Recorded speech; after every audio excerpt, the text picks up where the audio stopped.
देखिए कैसे हैं आप सब। तो आज हम लोग पढ़ेंगे एनसीईआरटी वन लाइनर में हिस्ट्री, क्योंकि हिस्ट्री पढ़ना भी बहुत ज़रूरी है।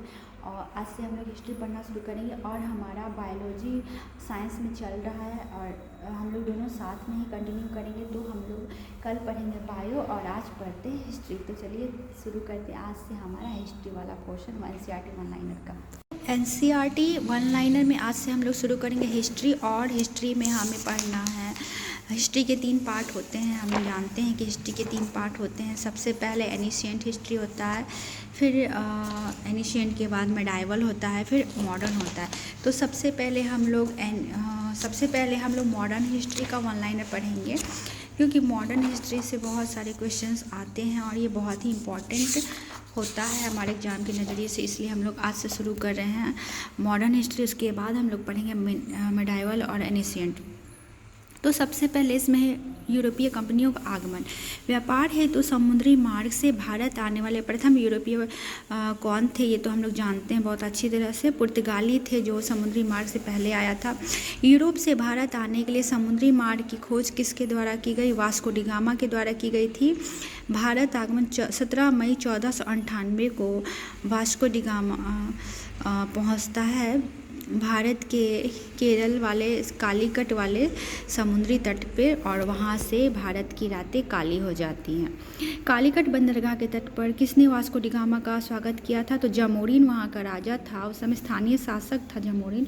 उसने वास्को डी गामा का भरपूर स्वागत किया था। पुर्तगालियों ने भारत में सर्वप्रथम अपनी व्यापारी कोठी कहाँ स्थापित की थी? कोच्चि में। पुर्तगाली उपनिवेश का प्रथम वायसराय भारत में कौन नियुक्त हुआ था? Francisco de Almeida.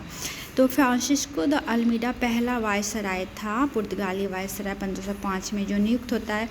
भारत में तंबाकू की कृषि एवं प्रिंटिंग प्रेस को प्रारंभ करने का श्रेय पुर्तगालियों को ही दिया जाता है। तो सबसे पहले प्रिंटिंग प्रेस और तंबाकू ये दोनों भारत में पुर्तगालियों द्वारा लाए गए थे। भारत में प्रथम प्रिंटिंग प्रेस की स्थापना वर्ष 1556 में गोवा में की गई थी। भारत में पुर्तगाली शक्ति का वास्तविक संस्थापक किसको माना जाता है? तो अल्बुकर्क को पुर्तगाली शक्ति का वास्तविक संस्थापक माना जाता है। डच भारत में मुख्यतः किस वस्तु का व्यापार करने आए थे? तो सूती वस्त्र। तो यूरोपीय कंपनी के बाद डच आते हैं। डच सबसे पहले सूती वस्त्र का व्यापार करने आए थे। विभिन्न देशों के खोजकर्ता देखेंगे हम लोग। तो वास्को डी गामा ने भारत को खोजा था, कोलंबस ने अमेरिका को, कैप्टन जेम्स कुक ने ऑस्ट्रेलिया को, तस्मान जो है उसने तस्मानिया और न्यूजीलैंड को खोजा था। बार्थेलोम्यू डियाज ने केप ऑफ गुड होप दक्षिण अफ्रीका वाला रास्ता खोजा था, जिससे होकर के भारत आने का रास्ता बना। हिंद महासागर में व्यापार को नियंत्रित करने के लिए शांत या नीले जल की नीति ब्लू वाटर पॉलिसी किसने लागू की थी? फ्रांसिस्को दी अल्मीडा ने ब्लू वाटर पॉलिसी को लागू किया था। फ्रांसिस्को द अल्मीडा ने, ये हमें याद रखना है, इससे क्वेश्चन आते हैं। किस वायसराय के काल में गोवा को पुर्तगालियों का औपचारिक मुख्यालय बनाया गया? नीनो दी कुन्हा को। पुर्तगालियों ने हिंद महासागर क्षेत्र में व्यापार पर नियंत्रण स्थापित करने के लिए कार्टेज आर्मिडा काफिला पद्धति प्रारंभ की थी। तो ये हिंद महासागर में समुद्र में व्यापार करने का परमिशन देता था। जिसके पास कार्टेज नहीं होता था वो समुद्र में व्यापार नहीं कर सकता था। तो समुद्र में व्यापार करने के लिए कार्टेज होना चाहिए होता था, तभी व्यापार कर सकते थे समुद्री रास्ते से। पुर्तगालियों के पश्चात भारत में व्यापार करने आए डच कहाँ के निवासी थे? तो हॉलैंड के थे, वर्तमान नीदरलैंड। और यहाँ पे थोड़ा शोर हो रहा है जिससे आप लोग को प्रॉब्लम हो सकती है, क्योंकि यहाँ पे खेत वेत है और ट्रैक्टर चल रहा है, तो आवाज़ में थोड़ा प्रॉब्लम हो सकता है, थोड़ा मैनेज कर लेंगे आप लोग। भारत में विदेशी कंपनियों का आगमन। तो भारत में विदेशी कंपनी का आगमन कैसे होता है देखेंगे हम लोग। पुर्तगाली ईस्ट इंडिया कंपनी एस्तादो द इंडिया पुर्तगाल और स्थापना 1498 में। भारत में प्रथम फैक्ट्री कोच्चि में स्थापित होती है।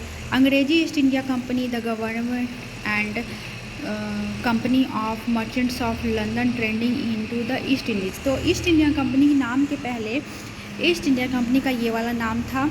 इससे भी क्वेश्चन आते हैं कि पहले क्या नाम था, और देश था ब्रिटेन, और स्थापना हुई थी 1600 में, और सूरत में पहली फैक्ट्री स्थापित होती है।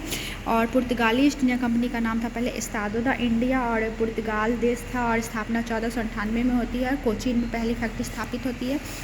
फिर देखेंगे United east India company of Netherlands की भी कंपनी थी। हॉलैंड देश था। 1602 में कंपनी बनी, स्थापित हुई और मसूलीपट्टनम में पहली फैक्ट्री बनी। Danish east India company Denmark था देश और 1616 में स्थापना होती है कंपनी की और प्रथम फैक्ट्री ट्रैंकोबार त्रावणकोर में बनता है। फिर फ्रांसीसी ईस्ट इंडिया कंपनी की स्थापना होती है।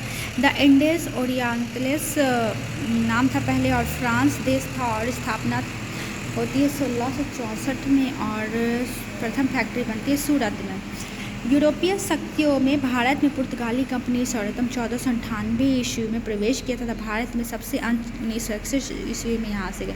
तो पुर्तगाली सबसे पहले आते हैं 1498 में और सबसे लास्ट में गोवा में इनका शासन हो जाता है। गोवा में इनका शासन रहता है और देश आज़ाद होने के बाद 1961 तक पुर्तगाली यहाँ पे शासन करते हैं और बहुत ये जो है बहुत लास्ट में जाते हैं, बहुत लेट तक ये शासन करते हैं।